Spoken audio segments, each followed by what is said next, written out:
Queridos amigos, mais uma vez o nosso coração se enche de alegria de estarmos aqui nesse encontro tão fraterno, tão amistoso. Nós, de Cartas de Luz, mais uma vez estamos querendo apresentar para vocês um diálogo muito especial. Meu nome é Rosana Silqueira Paixão. Eu moro na cidade de Montes Claros, estado de Minas Gerais. Sou juíza de direito e sou espírita. Amo profundamente a doutrina espírita. E decidi aprofundar os estudos, mas mais do que isso, decidi ser também uma semeadora na seara dos conhecimentos que a doutrina espírita nos proporciona. Por isso, é um grande prazer tê-los conosco. Quero convidar a todos para se comunicar conosco através do e-mail cartasdeluz@gmail.com.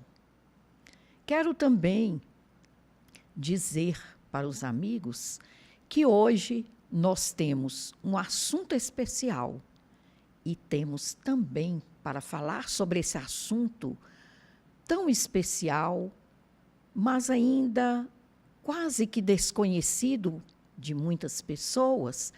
Nós temos uma pessoa também especial. Por isso, vamos chamar a nossa convidada querida, que se chama Regiane Gonzaga. Muito bom dia, Regiane. Muito bom ter você aqui conosco. Obrigada por aceitar o nosso convite. Você é uma pessoa que eu conheci há pouco, né, através das nossas conversas, pela internet, sim, pelo WhatsApp, mas que já me sinto familiar.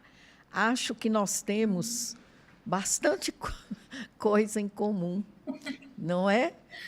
E estou muito feliz de você estar aqui hoje com a gente. Regiane, antes da gente começar propriamente o nosso assunto, eu gostaria e quero, sinceramente, pedir a Jesus que nos oriente, que nos abençoe, que faça desse encontro nosso um encontro de luz e que as pessoas, os nossos ouvintes, os nossos assistentes, possam receber também esta paz que o Divino Mestre nos proporciona em todos os momentos da nossa vida.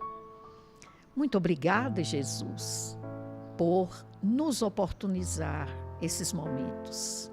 Muito obrigada ao Criador, ao Senhor das nossas vidas. Muito obrigada. E então, assim com esta breve prece, nós iniciamos o nosso diálogo fraterno. Regiane, eu sei que você é uma estudiosa e uma guerreira mesmo neste assunto que nós vamos falar. O nosso assunto, melhor dizendo, é autismo, especialmente autismo em crianças. Eu sei que você trabalha nessa área, é pedagoga. Sei que você é pós-graduada em ABA, é psicopedagoga clínica e institucional e em autismo. Gostaria que você nos esclarecesse o que seria a ABA. Primeiramente, um bom dia. Também estou muito feliz de estar aqui. Muito obrigada pelo convite. Para mim, falar sobre o autismo é uma missão que eu trago comigo no meu coração. Então, Eu sou muito grata, né, pelo convite, tá tendo a oportunidade de falar sobre esse assunto aqui com vocês. Na verdade, é ABA, que a Aba. gente chama de análise do comportamento aplicada ao autismo e a outros transtornos. Né? Então, ela é uma ciência que estuda o comportamento humano e ela tem ferramentas ali que mostram a forma como lidar com os comportamentos humanos. Então, é a ABA. Foi a primeira pós-graduação que eu fiz, logo depois que eu terminei a minha faculdade em pedagogia. Eu já iniciei esse curso porque ele me dava mais ferramentas para compreender o autismo. Então, é o ABA. Ok, obrigada. Regiane, o nosso formato, ele se desenvolve, a nossa dinâmica, da seguinte forma. Nós colhemos estas indagações de um remetente, um assistente, alguém que nos ouve, nos questiona, e esta pessoa elabora uma carta, e por aí está aí a origem do nome Cartas de Luz, que é também uma homenagem tanto a Kardec quanto ao nosso querido Chico Xavier, né, que utilizaram durante todo o seu trabalho, utilizaram-se desse recurso das cartas. Então, a nossa dinâmica é a seguinte: a pessoa nos escreve, nos questiona através de uma carta, de um e-mail, a respeito de um assunto que ela tem dúvida. E, normalmente, outras pessoas têm também as mesmas dúvidas. E é por isso que a gente, então, seleciona algumas perguntas e transmite essas perguntas para os nossos convidados, né, que são geralmente, são pessoas espíritas e que gostam ou que trabalham naquela área, né, têm aquela atuação, principalmente na área espírita, na área profissional. Então, a nossa carta de hoje é de uma senhora muito sofrida, que se chama Antônia Hermínia. E ela é de uma cidade próxima a Montes Claros, mais ou menos distante a uns 100 quilômetros, e ela nos relata um pouco da sua história. Ela nos diz o seguinte: São Romão, 29 de julho de 2023. Prezada Rosana, meu nome é Antônia Hermínia. Sou casada há 10 anos e tive 3 filhos, Ronan, Ricardo e Fábio, sendo que todos grave é o do Ricardo, que, quando em crise, agride fisicamente as pessoas, inclusive a mim. Fiz o curso de magistério e lecionava em uma escola rural, mas tive de pedir demissão para me dedicar inteiramente ao lar e aos filhos. É uma luta muito grande manter os 3 sozinha, sem apoio, uma vez que o meu esposo, desgostoso com a situação, há 3 anos resolveu ir embora para a sua cidade, alegando problemas de saúde, mas não regressou até o momento. Sofro imensamente porque não consigo aceitar o fato de ser mãe de 3 filhos portadores desta enfermidade, mesmo amando-os profundamente. E também porque, moradora de uma cidade muito pobre, não consigo auxílio para dar-lhes uma vida mais digna, nem materialmente, nem psicologicamente, pois a cidade não dispõe de um centro de saúde específico que possa atendê-los. Uma amiga minha, residente em São Paulo, me informou que alguns grupos espíritas desenvolvem em diversas cidades trabalhos para esclarecimentos e atendimentos espirituais a pacientes autistas e respectivas famílias. Tenho muitas dúvidas e gostaria de buscar respostas para esta situação tão difícil. Por isso, indago a vocês do Cartas de Luz. Primeiro, como o Espiritismo explica o autismo e outras deficiências de natureza semelhante? 2. Na visão espírita, por que a pessoa nasce autista? 3. A pessoa pede para nascer com autismo ou esta condição significa um castigo de Deus aos pais ou à família? 4.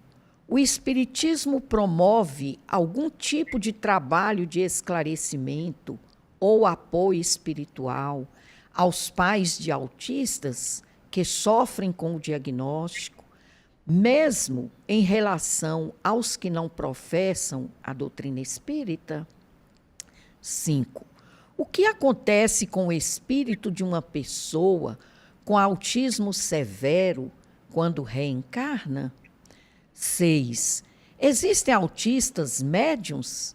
Se for possível, como conviver ou auxiliar esses pacientes? 7.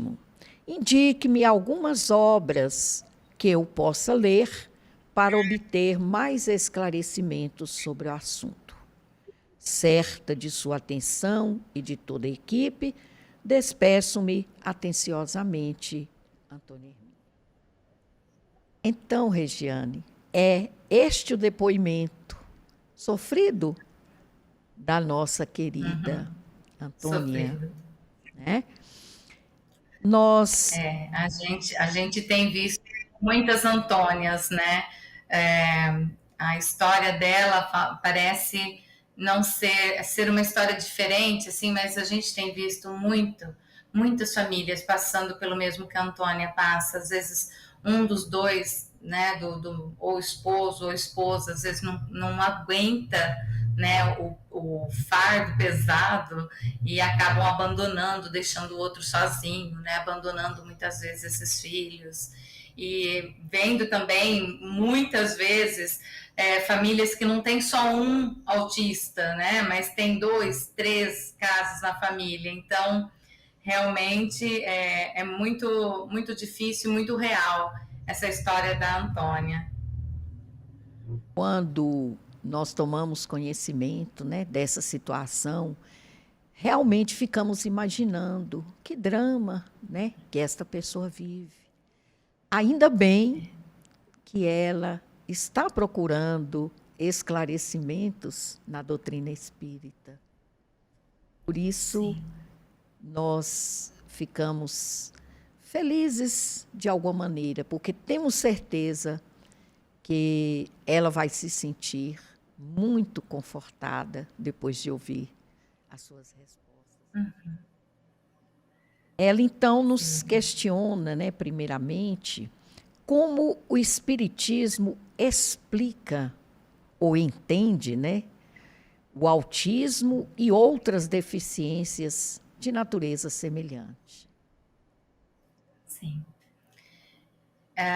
Primeiramente, é importante a gente também fazer uma breve apresentação, uma explicação bem simples, né, para quem não sabe ainda o que é o autismo, né, para a gente conceituar ali, porque muitas pessoas escutam assim, o meu filho ele é autista, mas ninguém sabe direito o que é, acabam tratando o autismo muitas vezes como uma doença, e o autismo não é uma doença. Em primeiro lugar, o autismo ele é um transtorno do neurodesenvolvimento, então ele não é uma doença que você vai fazer um tratamento e pode ali obter a cura. Não, o autismo é uma condição que a pessoa vem e é para a vida toda, né? Então, o que vai caracterizar o autismo, na verdade, são as dificuldades da comunicação e da interação social, e isso envolve ali a comunicação, a linguagem verbal, a linguagem não verbal, a reciprocidade social, né? Que é essa troca, como que eu interajo ali com as pessoas, com a sociedade, e também vai envolver ali os comportamentos restritos e repetitivos. É isso que caracteriza o autismo. E nesses comportamentos restritos e repetitivos, a gente vai encontrar, por exemplo, as estereotipias, né? Aqueles movimentos de mãos, de balanceio de corpo e tudo mais. A gente vai encontrar os movimentos contínuos, a gente vai encontrar interesses fixos por determinados assuntos, determinadas coisas, né? E também ali uma hiper ou uma hipossensibilidade a estímulos sensoriais. Então, todo esse conjunto é o que vai caracterizar o autismo, né? E por que a gente fala que o autismo, ele não é uma doença, ele é um transtorno? Porque são coisas diferentes. O transtorno, eles são condições de ordem psicológica e ou mental que acabam ali gerando uma série de comprometimentos da pessoa ao longo da vida. Tá? Então, não é uma doença que a gente vai detectar e a gente vai conseguir fazer um tratamento e vai obter a cura. Não. Vão ser dificuldades que a pessoa ela vai carregar durante toda a vida. O que acontece é que quanto antes a pessoa recebe o diagnóstico, ela tem chances de iniciar ali uma intervenção, né? O que são intervenções? São os tratamentos que ela vai poder fazer, por exemplo, com fono, com terapia ocupacional, fisioterapia, psicóloga, né? Dependendo da necessidade de cada criança, né? De cada pessoa, porque a gente tem visto também muitos autistas sendo diagnosticados só agora, né? Então, vai depender muito dessas intervenções. Antigamente, a gente falava assim, que era autismo leve, moderado e severo. Hoje em dia, a gente já não fala mais. O autismo ele tem se classificado por níveis de comprometimento. Então, tem o nível 1, 2 e 3. O nível 1, ele vai necessitar de pouco suporte. O nível 2, ele já necessita um pouquinho mais de suporte. E o nível 3, ele necessita de muito suporte. E vai também entrar ali se a pessoa ela tem deficiência intelectual e se ela é verbal ou não verbal. Então, todo esse conjunto é o que vai acabar caracterizando o autismo.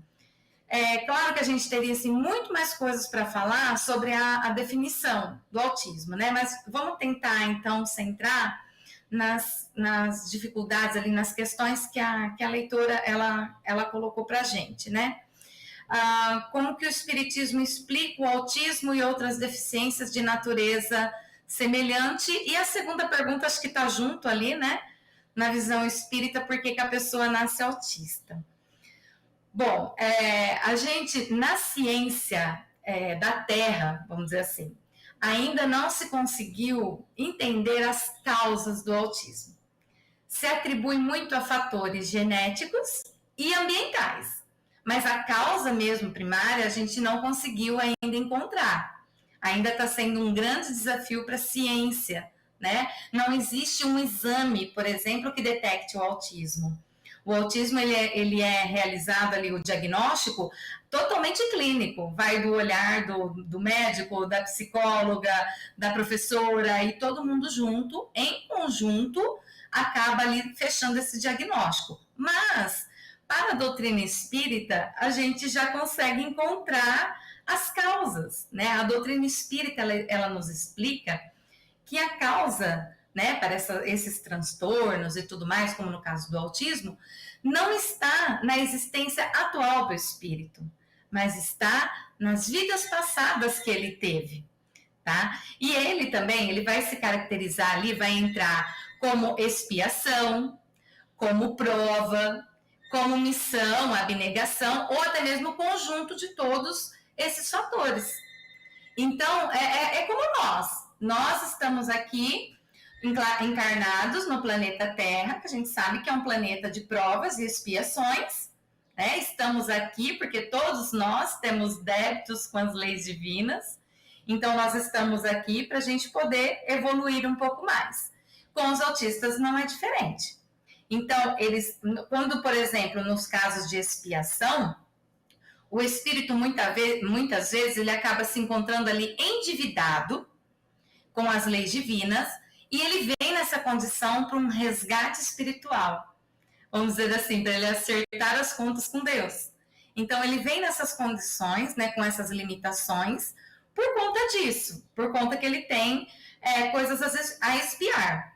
A gente, acho que muitas pessoas já devem ter visto, ouvido, o Divaldo Franco falando sobre o autismo. Até algumas pessoas elas acabam interpretando erroneamente que o Divaldo Franco generalizou e colocou que todo autista de hoje é o suicida de ontem. Na verdade, não foi isso que ele fez. Ele citou alguns casos ali que pode acontecer da pessoa ter cometido suicídio e vir com as marcas, reencarnar com as marcas daquele ato. Mas a gente não pode generalizar de forma alguma, porque seria limitar muito a misericórdia de Deus, né? Então, esse espírito, ele pode ter cometido suicídio? Ele pode, mas também pode acontecer dele ter cometido muitos outros crimes, dele ter feito mal a muitas pessoas, dele ter prejudicado um grupo de pessoas. Ele pode ter sido um espírito muito inteligente e que usou a inteligência dele para prejudicar outras pessoas, para prejudicar a sociedade. Então aí ele vem, ele pede para vir nessas condições, para que ele possa ali se regenerar, para que ele possa se acertar mesmo as contas ali com as leis divinas. Isso no caso das expiações, né? Pode acontecer nos casos de prova, por exemplo, o espírito vir nessa condição porque ele precisa superar, junto da sua família, junto da sociedade, os desafios impostos para o seu aprimoramento moral e intelectual, assim como nós, né? Então esse espírito ele vem ali porque ele precisa vencer as provas, os desafios, por exemplo, do amor, da empatia e tantos outros valores morais. E muitas vezes também a prova não é nem muito assim para o espírito que encarnou nessa condição, mas para a própria família, né? Às vezes a prova é ainda maior para a família do que para o próprio autista, né? Então a gente tem aí também essa condição. E também a gente vai encontrar os casos de missão e abnegação. Muitas vezes aquele espírito ele nem tinha necessidade de encarnar como autista, mas ele se voluntariou para ele vir nessa condição por algumas razões que a gente desconhece.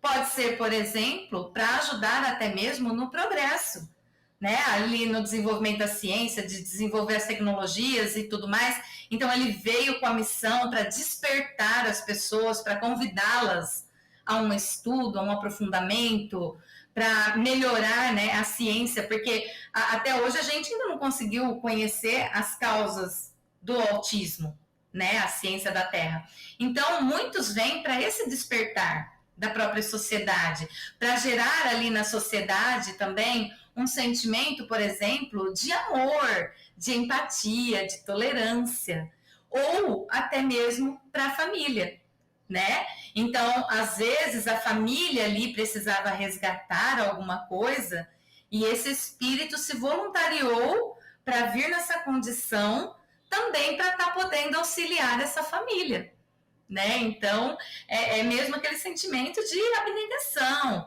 Sem contar também que a gente tem ouvido falar que muitos espíritos também estão vindo de outras orbes terrestres, espíritos muito mais evoluídos, que vêm para cá para ajudar o desenvolvimento da civilização aqui nossa, né? Eles vêm para ajudar o nosso desenvolvimento da sociedade.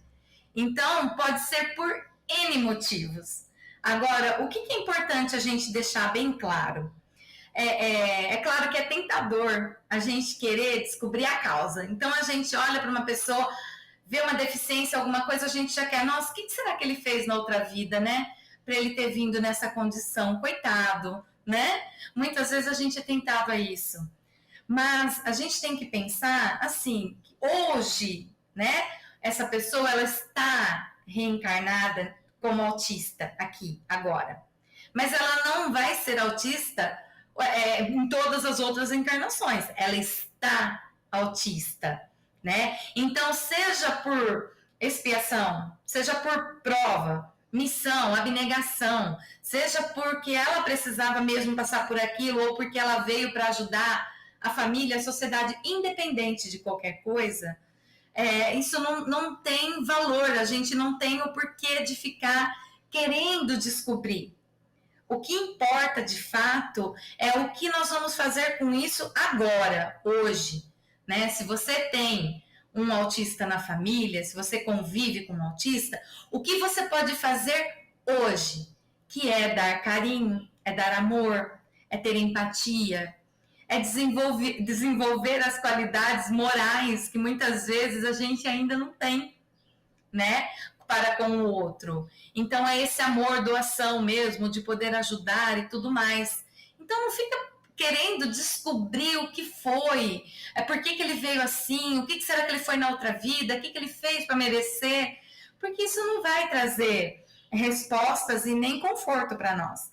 O que vai trazer conforto é o que eu posso fazer hoje. E hoje eu posso amar, né? Eu posso aprender a desenvolver a paciência, a tolerância, né? A empatia. Então, a doutrina espírita, ela nos explica, sim, ela fala, olha, pode ser por isso, isso, isso, mas nós não temos acesso à história de cada espírito. Por isso que a gente também não pode generalizar, né?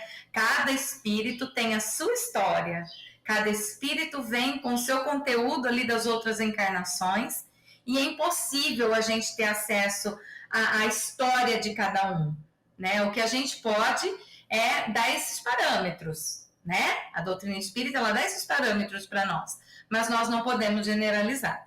O que a gente pode fazer é fazer a nossa parte, né? Então, o que eu posso fazer hoje por essa pessoa que está autista e que eu estou próxima, como eu posso ajudar, enfim, seria essa visão mais geral. Ô, Regiane. Acho que eu respondi. Claro, muito bem respondida. E daí você falou uma coisa muito interessante, que é o seguinte, pelo que você disse, né, e que a doutrina espírita afirma, nós escolhemos as nossas principais questões reencarnatórias. E é muito consolador para um pai, para a mãe, ou quem é responsável, né, a família toda do autista, saber que aquilo foi, no mínimo, consentido por ele. Não é que tenha sido uma coisa totalmente contra a vontade, salva, é lógico, em alguns casos. Mas, normalmente, ele próprio participa desse projeto, que é o chamado projeto reencarnatório. Não é que você falou muito bem, ele necessita daquela experiência, e ele sabe que ele necessita. E isso é muito consolador, porque a gente vê, então, que não há injustiça, não é? E você sabe, Rosana, até eu chegar na doutrina espírita, no meu livro eu conto muito essa parte. Quando eu recebi o diagnóstico do meu filho, eu tive uma revolta muito grande contra Deus. A ponto, sim, de abandonar minha fé, abandonar minha religião. Eu fui católica a vida toda. Eu cresci dentro de uma igreja. Eu era daquelas beatas mesmo. Eu ia na igreja de segunda a segunda e participava de todos os movimentos. Eu era secretária de padre. E aí, de repente, o Mateus foi um filho tão desejado. Eu pedi tanto para Deus. Aí me veio um filho com autismo. E na época, imagina, hoje o Mateus, ele vai fazer 20 anos agora em janeiro. Então, lá na época, o Mateus foi diagnosticado com 5 anos e meio. Na época, lá, ninguém nem ouvia falar de autismo. As pessoas não tinham noção do que era isso. E eu me sentia muito injustiçada. Eu falava, Deus, e aí? O que eu fiz? O que aconteceu? Por que o Senhor está me castigando? Né? Por que eu? Por que não outra pessoa? Eu sempre fiz tudo para você. Eu sempre trabalhei, fui uma trabalhadora dedicada, rezava, confessava e tudo mais. Por que eu, né? Então eu tive uma revolta muito grande. E essa revolta, ela só foi encerrada, vamos dizer assim, eu só fiz as pazes com Deus quando eu conheci a doutrina espírita, que fez agora, no dia 21 de novembro deste ano, semana passada, fez 6 anos apenas que eu estou na doutrina espírita. Então, quando eu conheci a doutrina espírita, né, eu cheguei até lá porque o Matheus tinha tido uma crise convulsiva, porque o meu filho, além do autismo, ele tem como comorbidade a deficiência intelectual e epilepsia. Então, as crises estavam controladas, mas num determinado momento ele teve uma crise e uma pessoa que eu conheci estava fazendo tratamento espiritual no nosso lar, que é onde eu participo, aqui em Matão, e ela me convidou para levar o Matheus tomar um passe. E já que eu estava de mal com Deus mesmo e não tinha religião nenhuma e tal, porque eu sempre tive muito medo da doutrina espírita, de casa espírita. Eu morria de medo. A ponto, assim, de... Estava passando numa rua, se tinha uma casa espírita, eu atravessava a rua, porque eu morria de medo. Eu não sei o que eu pensava. Que eu ia ver alguma coisa, que eu ia ouvir alguma coisa. Eu tinha medo. Mas aí eu relutei um pouco, mas quando eu fui levar o Matheus e eu vi que o Matheus se sentiu super bem lá, foi muito bem acolhido e tal, e eu comecei a estudar, a conhecer, aí eu falei, espera lá, eu não sou vítima de nada. Se isso está acontecendo para mim agora, é porque tem uma razão. Qual é a razão? Eu desconheço. Eu não sei se o Matheus está aqui como uma expiação, né, porque ele fez algo de errado lá no passado, ele precisava resgatar, ou se ele está aqui por conta de uma prova, ou se a prova é para mim, né, porque de repente o Matheus veio para me ajudar, porque antes do Matheus eu não me interessava por esse assunto, não tinha porquê. Depois do Matheus foi que eu fui fazer uma faculdade de pedagogia, fiz a pós-graduação em ABA, fiz a pós-graduação em psicopedagogia clínica institucional, fiz a pós-graduação em autismo, fui trabalhar com crianças com autismo, fui dar assistência a famílias que estão passando pela mesma situação que eu.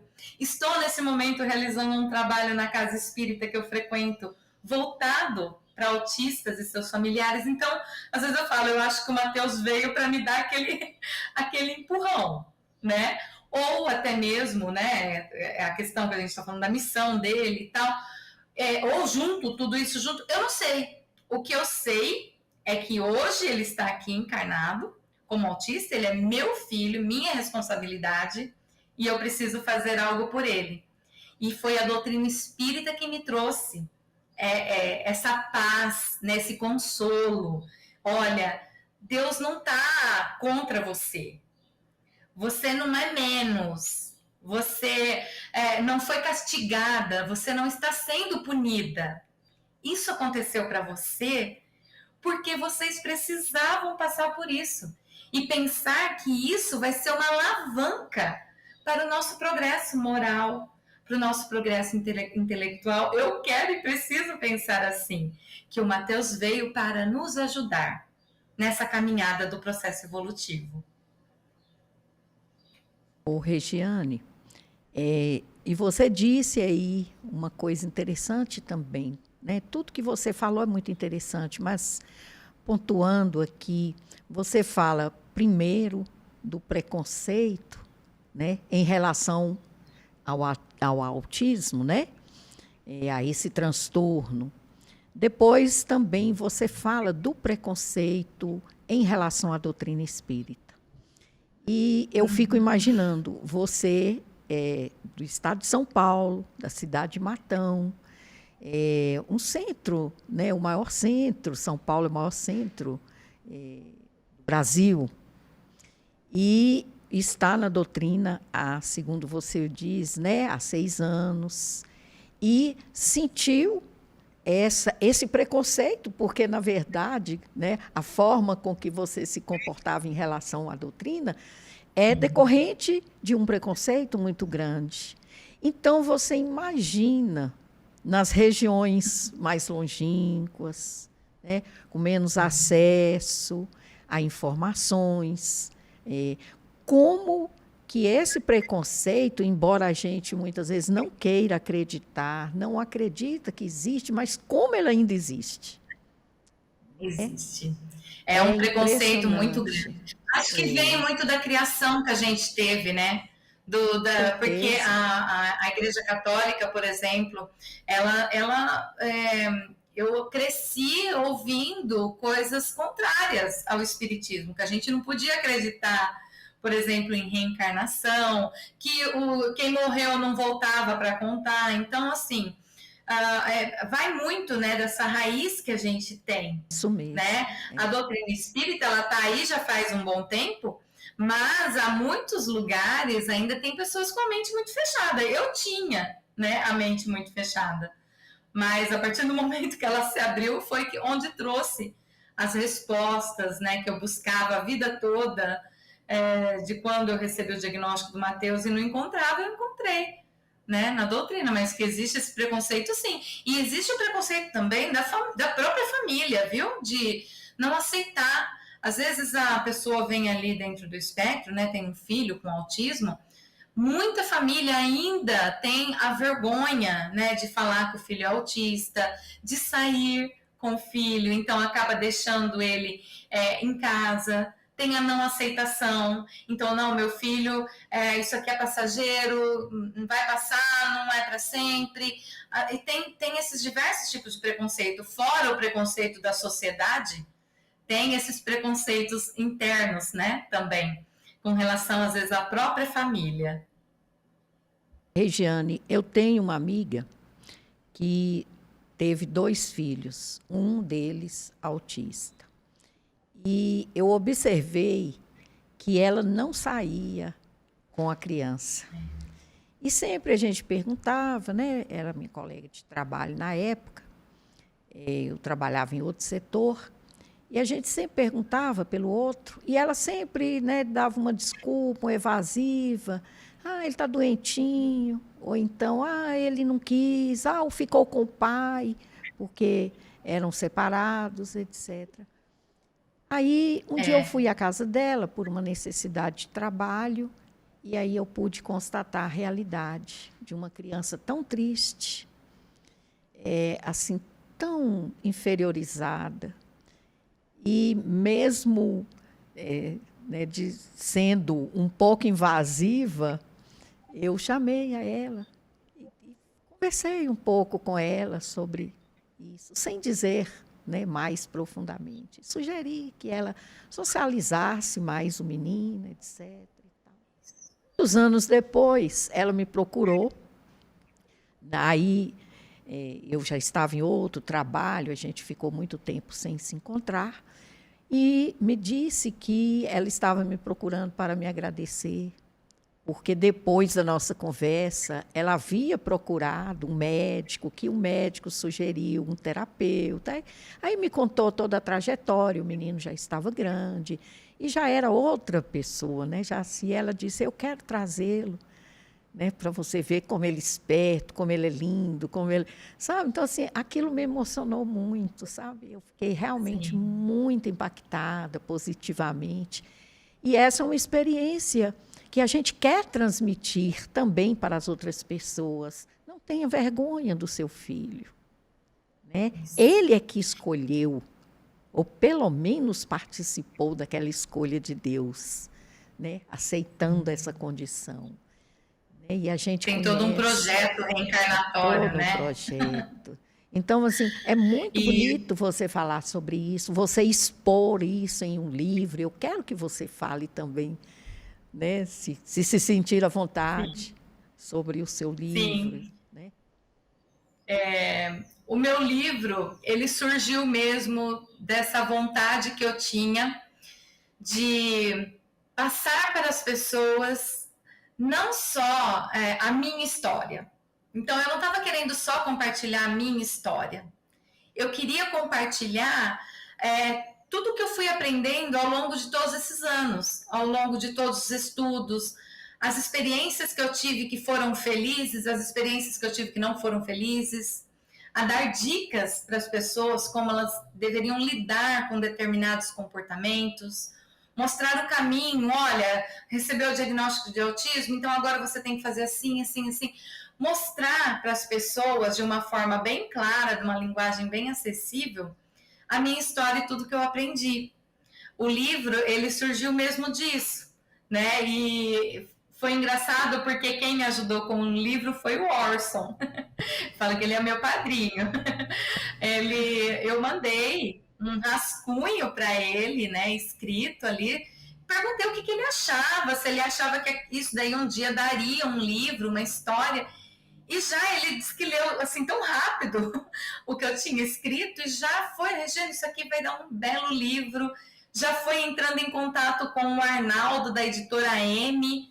O Arnaldo já entrou em contato comigo. A hora que eu vi, o livro já estava em processo de produção. E foi assim muito rápido. O livro foi lançado em 2020, né? Que era bem assim. Eu lancei o livro, acho que praticamente um mês depois a gente já estava ali com uma pandemia, né? Então nós não tivemos assim tanta oportunidade de divulgar, não foi divulgado da forma como eu queria, mas mesmo assim ainda teve assim uma adesão muito grande, né? As pessoas pediam para a gente falar sobre o livro, né? Principalmente nas casas espíritas, né? Porque é muito importante. A gente está vendo o número de autismo aumentando muito, né, nos últimos tempos.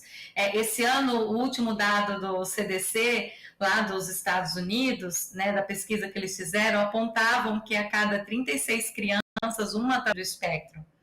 Se a gente for traduzir esses dados aqui para o Brasil, nós estamos falando em torno de 6 milhões de pessoas dentro do espectro. Então, é muita coisa. Então, eu senti que eu devia fazer alguma coisa, né? Que eu devia ajudar. E foi por isso que eu acabei escrevendo o livro. Só queria falar a respeito um pouquinho daquilo que você estava falando sobre a pessoa de esconder. O que acontece? Muitas vezes a gente quer proteger demais. Eu também tive essa fase do proteger. Porque o que acontecia? Às vezes a gente saía com o Matheus e o autismo ele não tem cara. Então você vai olhar para a pessoa, não é como uma deficiência visível, ela é invisível. Você não sabe que ele é autista, mas a criança está ali se jogando no chão, tá batendo a cabeça, tá fazendo birra. Então, em determinados lugares que a gente ia, o Matheus era visto como uma criança mal educada. E chegavam mesmo a questionar, né? Que a gente devia, aliás, se fosse meu filho, eu dava uns tapas.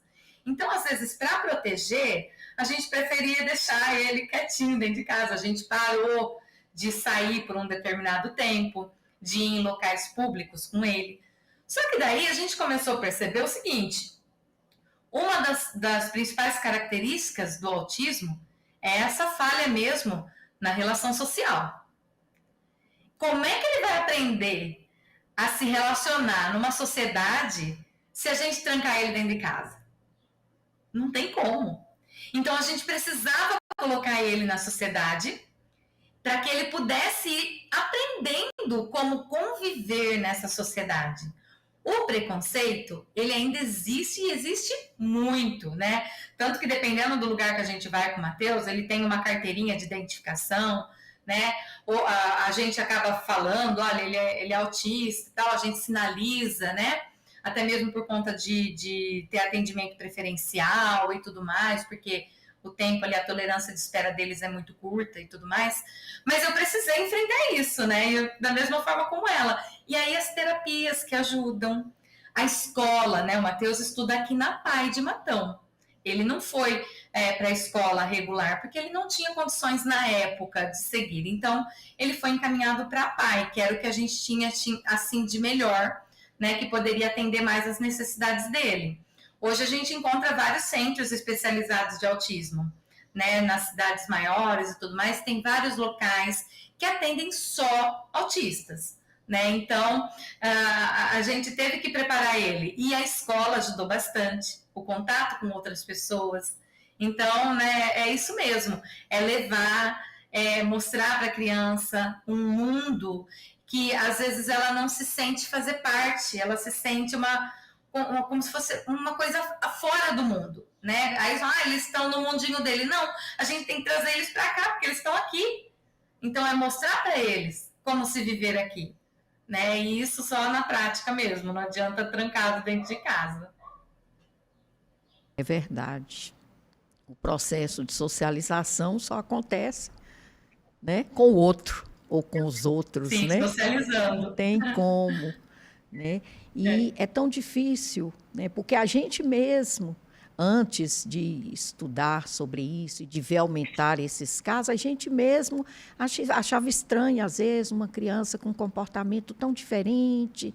E, às vezes, nossa, que pai desidioso, que mãe relapsa, deixa o filho fazer isso.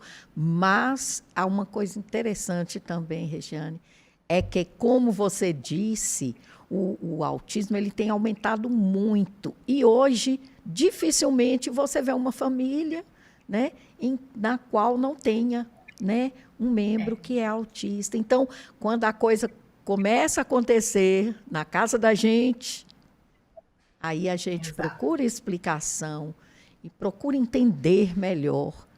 Então, hoje, muitas pessoas estão compreendendo, mas não é bem daquela forma que eu imaginei. Isso.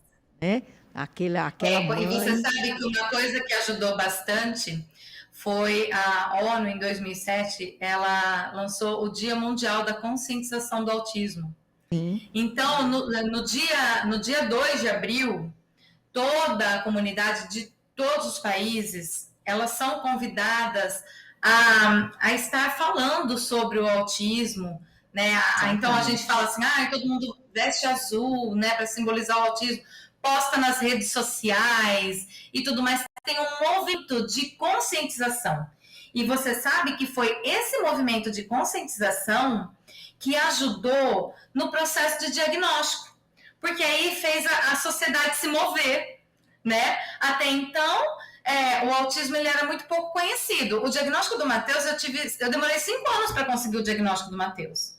A gente começou a desconfiar quando ele tinha ali por volta de alguns meses de vida, mas a ida médico, os exames e tudo mais foi de 1 ano e 1 mês até os 5 anos e meio, quando eu tive o diagnóstico fechado.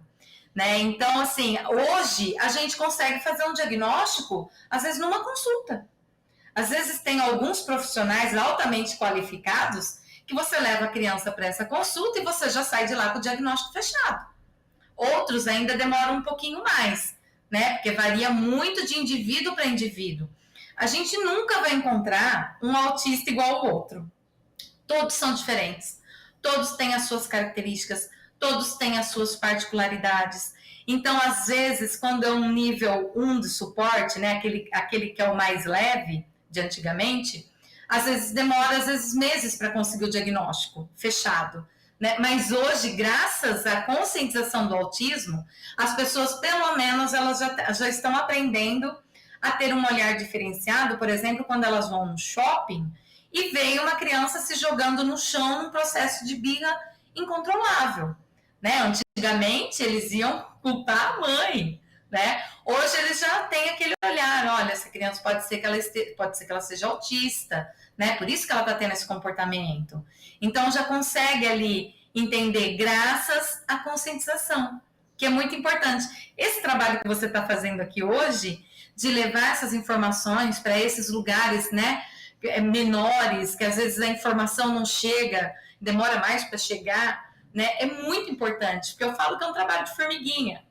A gente vai ter que ir de pouquinho em pouquinho até que todas as pessoas tenham consciência do que é o autismo, de como lidar com o autismo e tudo mais. Então, é um trabalho muito importante, né?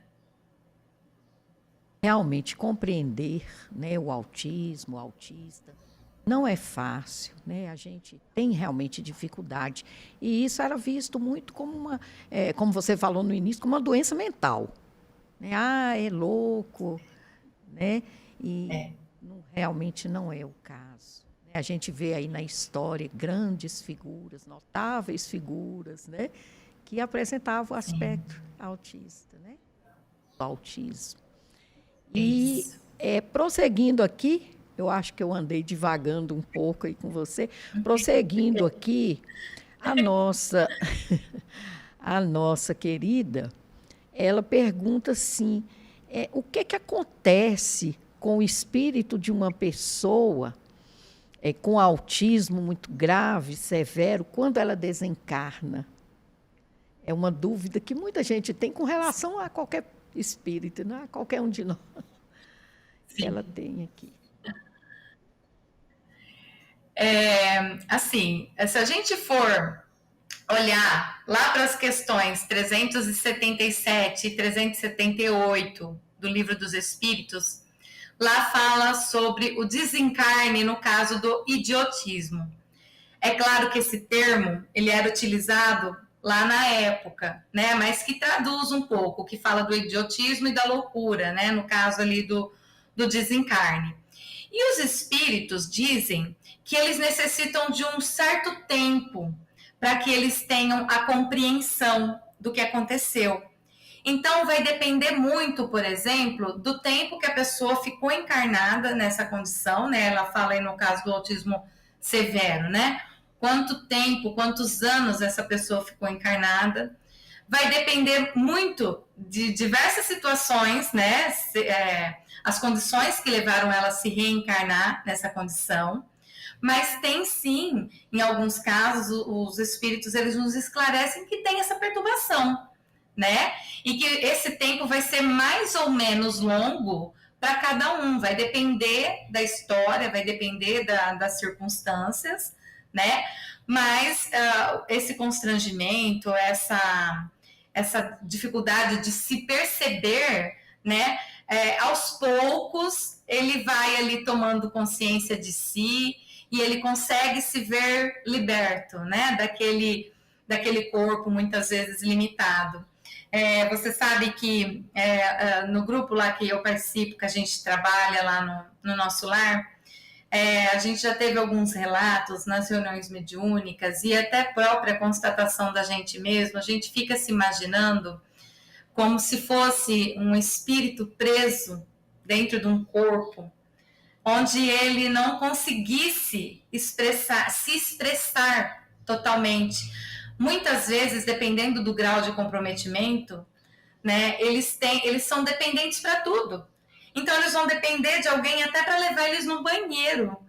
Imagina o que é você não ter a liberdade de escolher a hora que você quer ir no banheiro, né? De você depender das pessoas para tudo. Então, a gente imaginava mesmo assim, esse espírito preso dentro de um corpo do qual ele não tem total liberdade, do qual ele não tem controle.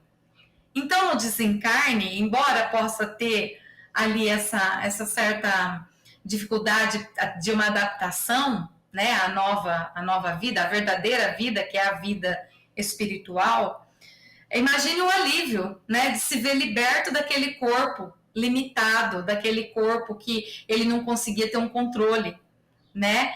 Então, vem junto, sim, também a sensação de alívio quando ele consegue tomar essa consciência dele mesmo. E é claro que ele está sendo amparado, né, pelos bons espíritos que estão ali cuidando dele, né, pelo anjo protetor dele, por um ente familiar que já está lá. Então, ele vai ser amparado, né? Eu falo que isso é um consolo muito grande, né?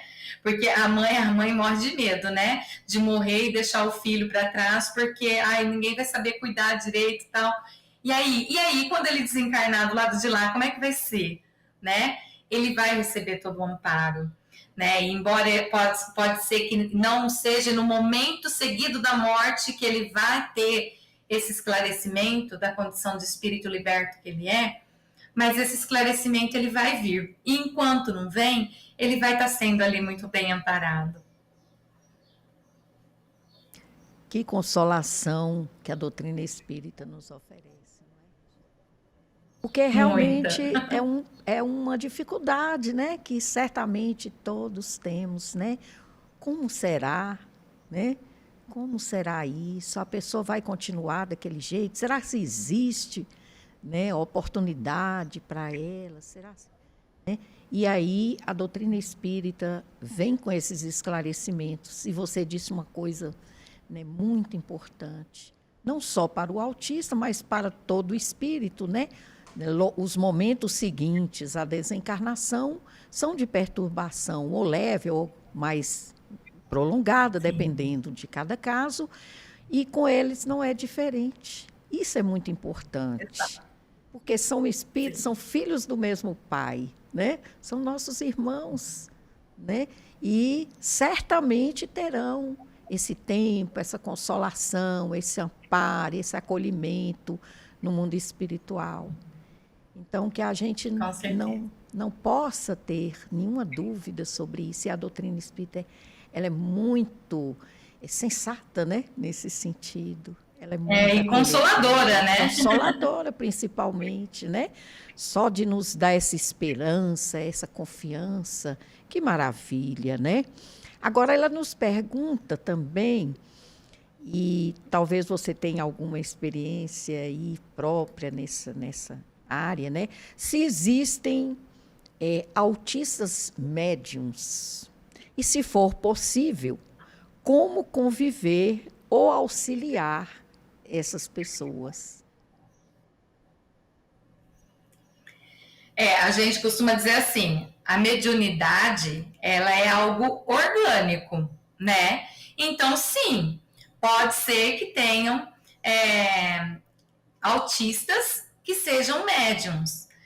Eu tenho um caso para contar, até porque assim, a gente tem visto, como eu já tinha mencionado, muitos adultos que estão recebendo o diagnóstico agora, que estão dentro do espectro. Às vezes teve uma vida toda cheia de limitações, uma vida em que ele não se compreendia como pessoa, passou por muitas dificuldades, mas nunca teve um diagnóstico, né? E estão tendo agora. E eu conheci uma pessoa que fazia parte da reunião, do trabalho de reunião mediúnica, que a gente realiza até hoje toda terça-feira, lá no centro que eu frequento.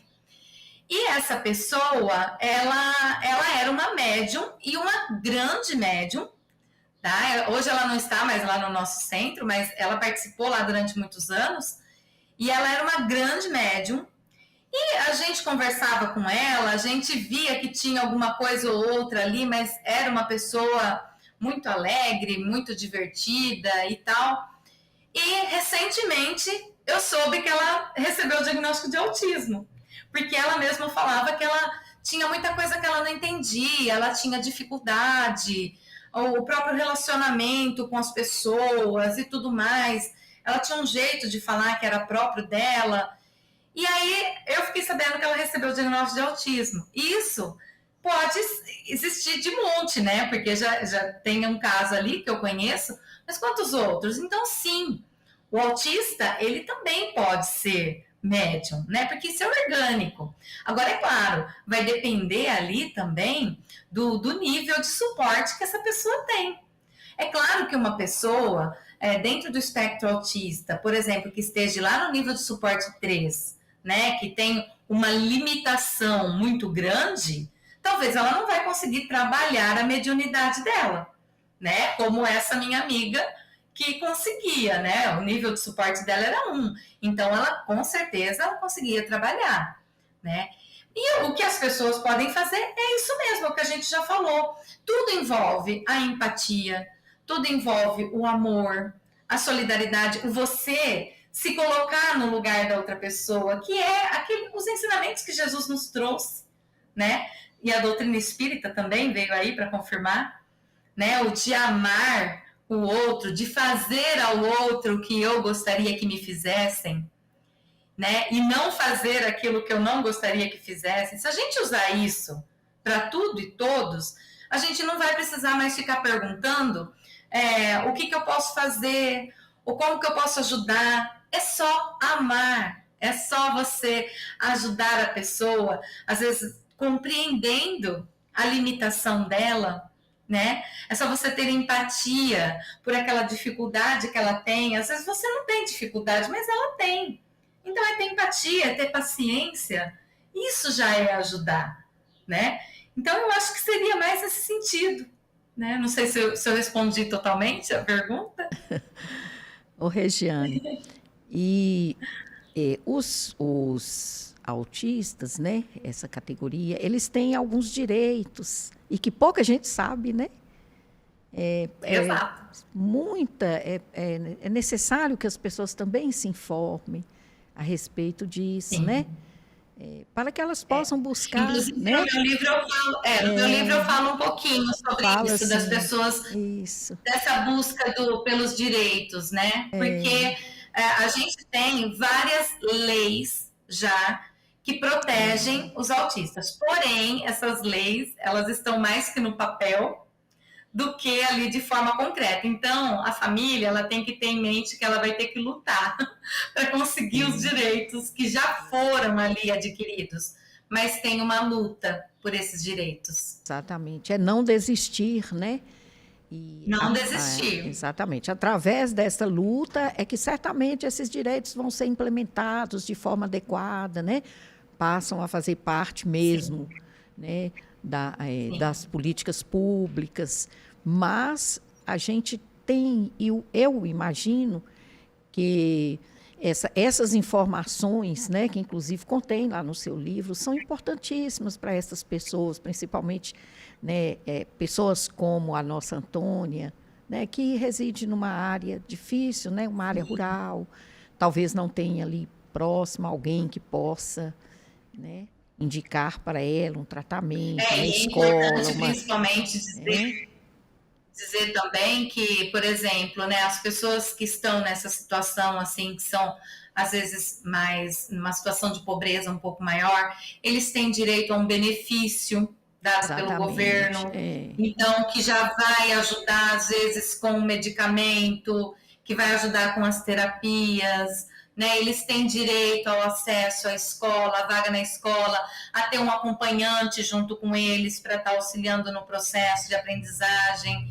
e muitos outros, né? Então, é importante que a família, ao receber o diagnóstico, ela já busque os direitos mesmo e tem que lutar, tem que brigar, porque senão nunca vai sair do papel, né? Então, a gente tem mesmo que fazer essa parte. A gente compreender é importantíssimo, né? Mas há que haver, né, esse esforço de sair e buscar, né? Buscar ajudar efetivamente esse ser em todos os planos, né? Não é isso? Sim, exatamente. É um desafio realmente, não é, Regiane? Muito grande. Eu falo que hoje em dia é o que está mais difícil, é conseguir colocar ali na prática as leis, né? Nós temos a lei Berenice Piana, que já está aí já há alguns anos, e até hoje a gente vê que tem tantas falhas, a gente fala, ai, é uma lei tão bonita, mas ela ainda está no papel, né? Então, tem a lei lá do Mion e do Romeu Mion, então tem várias leis que protegem o autista, que tentam ali garantir os direitos deles, mas infelizmente a gente ainda tem que lutar, né? E eu falo que mãe, quando você se torna mãe de um autista, você vira ali uma guerreira junto, porque você tem que brigar por direito, você tem que brigar por igualdade, você tem que brigar por respeito, você tem que brigar por conscientização, então a gente vira brigona mesmo. Mas eu acho que é só assim mesmo que as leis elas vão conseguir serem respeitadas, né? Os direitos deles serem respeitados, né? Então é muito importante. A nossa amiga, que eu propositalmente deixei para perguntar isso agora, mas já próximo ao final, ela quer saber, Regiane, como que é o tratamento nos centros espíritas, né? Como que seria esse acolhimento para essas pessoas, para os pais, para os próprios. Você falou da sua experiência pessoal, né? E ela queria saber, de um modo geral, se o centro tem algum trabalho específico, né? Os centros espíritas, De modo geral, né? Então, os centros espíritas, agora que eles estão despertando para esse diferencial, né? Porque eu falo assim, todo centro espírita, ele tem ali o atendimento fraterno. E no atendimento fraterno, óbvio que essas famílias, elas podem ali, né, claro que devido a um tempo de preparação da equipe, serem acolhidas. Todo centro espírita pode fazer esse acolhimento. Porque, às vezes, a família, ela só quer conversar, ela só quer falar, ela só quer expor o problema dela, né, as dificuldades. E o centro espírita pode acolher essas famílias ali no atendimento fraterno e ouvir. não só ouvir, mas também, muitas vezes, passar os ensinamentos de Jesus, que é o que faz com o resto da população, né? Pode fazer incluí-los também. A gente sabe que o passe, a magnetização da água, tudo isso é bom para o espírito, vai ajudar, vai auxiliar. Então, todo centro espírita pode oferecer isso. Não precisa lá ter, como a gente tem, um tratamento diferenciado, fazer um dia diferente. Não precisa. É claro que se pudesse, é ótimo. Mas se não pode, pelo menos o atendimento fraterno ali de acolher essas famílias, tá alguém ali pronto para ouvir, né, para dar os encaminhamentos, auxiliar de alguma forma, ou acolher essa família, essa criança, para aplicar o passe, magnetizar a água, ensinar eles a fazer o evangelho no lar, que a gente sabe que ajuda muito. São coisas básicas, simples, que todo centro espírita pode fazer. Agora que os centros estão assim mais voltados para essa abordagem do autismo, né? É um despertar. Então, aos poucos, eu acredito que logo todos os centros já estarão fazendo isso. Na casa que eu frequento, a gente começou esse ano, em abril, a realizar um trabalho voltado exclusivamente para os autistas e seus familiares. Então, a gente atende num dia separado dos outros atendimentos fraternos, né? A gente atende sábado à tarde. E nesse horário do sábado, só vai os autistas e seus familiares. Então, a gente oferece ali esse atendimento fraterno para o caso daquelas pessoas que querem conversar, que querem desabafar. Muitas vezes, o próprio autista. Porque nós temos lá autistas de nível 1 e 2 que falam e que às vezes estão enfrentando depressão, crise de ansiedade, e eles vêm para conversar com a gente. A gente atende esses autistas tentando levar uma mensagem de fé, de otimismo, de esperança. Então, não só as famílias, mas o próprio autista, né? A gente faz esse atendimento com as pessoas que querem, que precisam. A gente faz o tratamento com o passe, a magnetização da água para a família levar a água para casa e tomando durante toda a semana. Terminado isso, a gente parte para a reunião mediúnica, onde a gente faz ali, né, nos casos de perturbação espiritual, a gente faz ali com o nome deles no caderno. Então, a gente faz a reunião mediúnica para auxiliar os espíritos desencarnados que estão ali, de certa forma, interferindo ou até prejudicando, né, agravando ainda mais já a situação dessa família. Então, a gente tem realizado também a orientação para o evangelho no lar. Se a família não sabe como fazer, a gente vai inicialmente até a casa, faz com ela ali uns 2 dias até que ela consiga entender como funciona e a partir daí ela faz sozinha. Então, a gente oferece um tratamento que é totalmente espiritual. Ali a gente não vai ter psicóloga, não vai ter TO, não vai ter alfabetização, não vai ter nada disso. A gente parte mesmo para o lado do trabalho, do tratamento espiritual. E isso toda casa espírita pode fazer. Não sei te dizer se todas as casas espíritas já estão realizando isso, né? Mas o que eu sei é que muitas casas têm buscado conhecimento para poder lidar, porque como o número está muito grande, então é muito normal, é muito comum nos centros espíritas aparecerem famílias com autistas. Então, eles se veem obrigados a fazer alguma coisa. E essa alguma coisa, por menor que seja, já é algo muito grande para a família, já traz um consolo muito grande para a família e um crescimento muito grande para nós, né, que estamos ali lidando com isso, trabalhando. Olha, Regiane, é muito interessante você falar isso, né? Porque motiva as pessoas que têm algum interesse pela doutrina, né? Como a nossa remetente aqui da cartinha, ou que tem alguma curiosidade, ou que tenha algum filho, né? Que procure uma casa espírita, né? Se é aberto para esse ensinamento, se querem o consolo, né? Esse acolhimento. Porque as casas espíritas estão preparadas. É como você diz, não vai prestar um atendimento técnico especializado, mas vai consolar, vai acolher, né? Vai citar Jesus, né? Vai dar aquele abraço fraterno, né? Mesmo, ainda que não, talvez não no autista, porque muitas vezes ele não vai aceitar, mas na mãe, no pai, no responsável, na avó, na tiazinha, não é? Então, assim, é muito importante, se você vencer esses preconceitos, vencer essas barreiras todas e buscar realmente o esclarecimento, buscar realmente o acolhimento, não é? Então, ela nos pergunta aqui, como última questão, ela quer, como ela mora em uma região que ela fica mais em casa, etc., né? Não sei, não informa aqui se tem internet, mas ela quer ler mais sobre o assunto, quer falar mais sobre o assunto. E ela pergunta, né? Pede para que você indique algumas obras, ou que a gente possa indicar algumas obras, né? Para ela.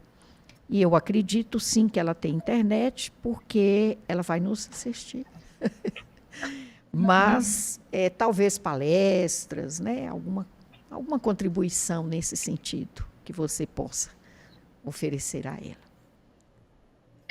O que eu posso dizer para ela é que, assim, hoje a gente tem muita informação na internet, então a gente consegue muita coisa, né? O que eu sugiro sempre para as pessoas, lá no YouTube, se você colocar autismo e espiritismo, você vai ter vários vídeos com várias palestras, alguns do próprio Divaldo Franco e alguns outros estudiosos que se interessaram por essa causa, né, e que abordam ali o assunto de uma forma muito fácil de entender. Então, assim, uma indicação para ela seria isso. Através do YouTube, ela vai conseguir encontrar essas palestras. Ela coloca lá autismo e espiritismo e ela vai achar várias coisas. De livro, eu trouxe 3 aqui para indicar, que são livros que eu gostei muito. Esse daqui, que é Autismo, é do Hermínio Miranda. É um livro muito interessante, embora ele seja bem antigo, mas ele aborda o autismo numa perspectiva, numa leitura espiritual, como ele mesmo diz, que é muito interessante. Eu gostei muito, então eu costumo indicar esse livro aqui. O outro que eu costumo indicar também é esse aqui, ó, A Evangelização de Portas Abertas para o Autismo, que é da Lúcia Moisés, né? Então, ela também aborda o autismo e ela traz para a nossa realidade ali de espírita, né? Para as casas espíritas, como que a casa espírita pode se preparar para acolher essas crianças na evangelização infantil, por exemplo, no próprio atendimento fraterno. Então, é um livro muito fácil de ler também. A Lúcia é uma querida, uma estudiosa. Então, ela escreveu esse livro aqui. Eu fui uma das primeiras pessoas que li, porque ela fez na mesma editora que eu, e o Arnaldo, na época, mandou para mim dar para eu poder ler esse livro e ver o que eu achava dele, e eu achei fantástico. Então, eu costumo indicar ele. É A Evangelização de Portas Abertas para o Autismo, da Lúcia Moisés. E eu trouxe o meu aqui também para vocês verem, né? Esse aqui é o meu, é o Autismo em Minha Vida. E nesse livro aqui também, como eu disse, né? Eu contei um pouco da minha trajetória com o autismo, né? Desde a época que eu nem sonhava ainda em ser mãe, que eu era criança, a gravidez e tudo mais. E eu vou contando as experiências que eu tive ao longo de todos esses anos, tá? Então, o livro foi feito mesmo nessa intenção de ajudar as pessoas, né, que estão chegando agora, que não sabem o que é autismo, não sabem por onde ir depois que recebem um diagnóstico, não sabe como lidar com alguns comportamentos, o que fazer em determinadas situações. Então, eu tentei colocar de uma forma bem simples, né, as coisas que eu fui aprendendo ao longo de todos esses anos, ao longo dos cursos que eu fiz e tudo mais, eu tento colocar ali no livro também. Acho que para indicar que eu lembre assim, mais agora seriam esses, viu, Rosana? Mas tem muita coisa na internet. Quando a gente pesquisa ali autismo e espiritismo, hoje a gente encontra vários artigos, vários vídeos, né, de palestrantes ótimos que falam. Aqui no caso tem o Carlos Campetti, que ele fez o prefácio do livro da Lúcia, ele também tem um filho ou uma filha, agora eu não lembro, com autismo. Então, ele também tem alguns vídeos, né, no YouTube que contam ali a experiência dele. Então, a gente tem hoje ferramentas assim que a gente consegue buscar de uma forma gratuita até, né, para as pessoas que não têm muitas condições de ficar comprando livro e tudo mais. A gente tem essas opções, né, que a pessoa pode ir atrás. Regiane, nossa, é um assunto que dá muito assunto. A gente tem que voltar a falar sobre isso. Nós temos que voltar a falar sobre isso. Se você topar, a gente depois... com certeza. Então, depois a gente pode, né, repetir esse momento, aprofundando talvez, né, no que você achar interessante, e falando sobre que é muito necessário esse esclarecimento que você está nos propondo a todos nós. E é um assunto que não acaba, né? Porque um vai puxando o outro. Que não acaba, né? E não se esgota assim tão, né? Temos muito a que caminhar nessa área, né? Mas nós vamos realmente, numa próxima oportunidade, a gente vai ter, né? E aí a gente vai prosseguir nesse tema, ou no tema correlato, ou em outro tema que você achar interessante, né? E eu fiquei realmente fascinada com esse tema. Há muito que eu gosto do assunto, tenho na família casos também. E a gente vem pesquisando, vem tentando, né, de alguma maneira, ajudar, né? E foi uma ótima oportunidade. Eu te agradeço imensamente, foi um prazer imenso estar aqui com você. E te devolvo a palavra agora para que você faça suas considerações finais, já que o nosso tempo é tão curto, né? Passou num minuto. Sim, passou rápido, né? Demais. Então, em primeiro lugar, eu gostaria mesmo de agradecer você, Rosana, né, a todos pela oportunidade de estar aqui para poder falar sobre esse assunto que é um assunto tão importante, tão atual, e a gente está vendo tanta necessidade de falar dele, né, devido ao grande número de autistas que estão sendo diagnosticados, né? Então, é um assunto muito importante. É muito importante também trazer esse consolo que a doutrina espírita nos traz, né? Então, eu que agradeço imensamente o convite, me coloco à disposição, se alguém tiver alguma dúvida, quiser me procurar para conversar, ou até mesmo se você precisar de outras vezes de ouvir falar, eu venho com o maior prazer, com a maior alegria. Foi um grande prazer te conhecer, um grande prazer estar aqui. E dizer isso mesmo para as famílias, né? Não deixar que o diagnóstico de autismo tire ali a sua alegria de viver, que o diagnóstico de autismo ele te traga dor e sofrimento, né? Mas que possa se transformar ali num motivo a mais para lutar, num motivo a mais, né, para você poder ver mesmo a misericórdia de Deus agindo ali na sua vida, né? Às vezes a gente não entende o porquê de estar acontecendo ali, mas tudo tem uma razão para acontecer e com certeza é para o nosso progresso, para a nossa evolução, né? Então, a minha mensagem para os pais é mesmo isso, né? Que eles se sintam muito abraçados, muito acolhidos, porque não estão sozinhos. Deus, a espiritualidade, a gente é cercado de uma energia, a gente é cercado dos bons espíritos que sabem que essa prova é uma prova que é uma mais difícil, né, de se passar, mas nós estamos ali recebendo toda assistência, todo amparo. Então nunca se sinta sozinho, nunca se sinta desamparado, né? Se sinta muito pelo contrário, muito amado. E que Deus possa abençoar a cada um de vocês e a cada um de nós, né? E precisando de mim, eu estou aqui para aquilo que vocês precisarem. Bom, Regiane, muitíssimo obrigada. Nós te agradecemos. Pedimos a Jesus que te proteja, que te ampare toda a sua família aí nesta luta. Foi um prazer realmente tê-la conosco. Agradecemos Prazer foi também. todo meu, Rosana. Obrigada. Agradecemos também a todos aqueles que nos assistem. Queremos dizer que nós estamos às ordens para responder ou para trazer pessoas qualificadas aqui para responder as dúvidas e as questões que vocês nos apresentarem. Então não se esqueçam, podem nos assistir pelo YouTube, podem ir ao Instagram, nós estamos sempre postando, e podem também nos ouvir pelo Spotify.